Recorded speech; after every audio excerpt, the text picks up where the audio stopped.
السلام علیکم ورحمۃ اللہ۔ الحمدللہ وکفا وسلام علی من لا نبی بعد۔ اللہ مہربان کے فضل و کرم سے ہمارا آج کا سبق سورہ البقرہ کی آیت نمبر 228 ہوگا انشاءاللہ۔ اعوذ باللہ من الشیطان الرجیم، بسم اللہ الرحمن الرحیم۔ والمطلقات، واو اور وا اور المطلقات، طلاق یافتہ عورتیں۔ یہ جو اردو کا لفظ طلاق ہے تو یہ لام الف قاف جو ناچاکی کی صورت میں مردوں کی طرف سے عورتوں کو دیا جاتا ہے تو یہ یہیں سے بنے گا، کیونکہ اس کے اندر تا، لام اور کاف موجود ہے۔ مطلقات اور جو آخری تے ہے یہ تو مؤنث کی علامت ہے۔ والمطلقات یتربصن، روک کے رکھیں۔ اس میں بھی جو نون ہے آخر پہ یہ جمع مؤنث کی علامت ہے، تو یہ نیا لفظ ہے تو اس کو یاد رکھ لیں۔ بِأَنفُسِهِنَّ، اپنے آپ کو، اپنے نفسوں کو۔ آپ کو پتہ ہے کہ نفس نون فے سین اس کے اندر موجود ہے۔ اور طلاق یافتہ عورتیں اپنے آپ کو روکے رکھیں۔ ثلاثہ، تین، ثلاثۃ قروء، قروء کے معنی حیض، جو مینسیز ہوتے ہیں۔ 3 حیض تک، 3 پیریڈ تک اس کو روک کے رکھیں، اپنے آپ کو روک کے رکھیں۔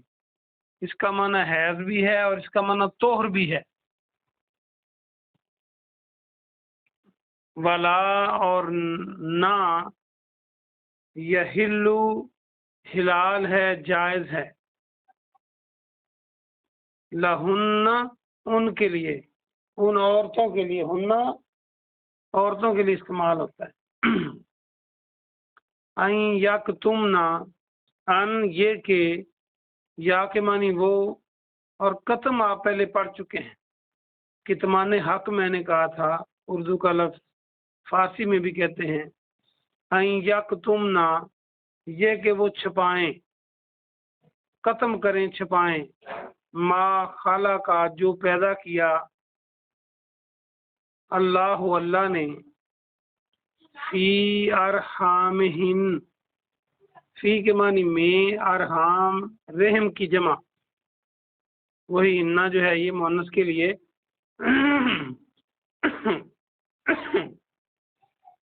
ان کے رحموں میں، ان کے پیٹوں میں اللہ نے جو پیدا کیا۔ ان کننا، اگر ہوں، ان کے معنی اگر، یہ کننا اور کانا اور کن آپ کئی بار پڑھ چکے ہیں۔ جیسے اللہ فرماتا ہے کن فیکون، ہو جا تو وہ ہو جاتی ہے۔ ان کننا، اگر ہوں، یؤمننا، وہ ایمان رکھتی، وہ ایمان والی، باللہ، اللہ پر، والیوم الآخر، اور آخرت کے دن پر۔ یوم کے معنی دن، آخر کے معنی آخر۔ اگر وہ اللہ اور آخرت کے دن پر ایمان رکھتی ہوں۔ وبعولتہن، اور ان کے خاوند۔ پہلے میں نے بتایا کہ مؤنث کے لیے ہنہ کا استعمال کرتے ہم، تو بعولہ اصل میں یہ واحد لفظ ہے بے عین لام، بال، جس کا معنی خاوند ہے، اور یہ خاوند کی جمع بعولہ، تو تا جو ہے اس میں یہ جمع کی علامت ہے، نہ کہ مؤنث کی علامت۔